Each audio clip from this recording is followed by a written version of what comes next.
ndavuze ngo hari ibyakurenganye mwene data, ntuze wibagire ko hari ibyakurenganye. Umwanditsi wa Sawuli aravuga ngo iyo ataba Uhoraho, aba ariko Abisirayeli bavuga, iyo ataba Uhoraho yatuzigamye tuba twaramizwe miyonzi, ariko ubugingo bwacu burakize nk'uko inyoni ikira umutego w'abatego. Imana ishimwe ko itadutanze ngo tube inyama z'amenyo y'abanzi bacu. Ndavuze ngo hari ibyakurenganye mwene data, ubitahura utabitahura, hari ibyakurenganye.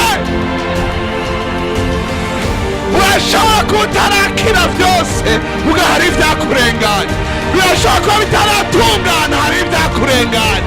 Uyu munsi ni wo uhema, hari ibyakurenganye mwene data. Ndavuze ngo ubitahura utabitahura, hari ibyakurenganye. Ubyumva utabyumva, hari ibyakurenganye. Hari ibyateye mu muryango wawe urakira, hari ibyakurenganye mwene data. Hari ibyo umwansi yagomba ko bikubako ariko ntibyabaye.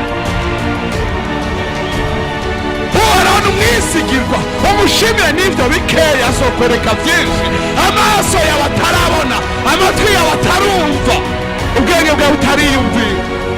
Iyo ataba Imana, iyo ataba Imana, iyo ataba Imana.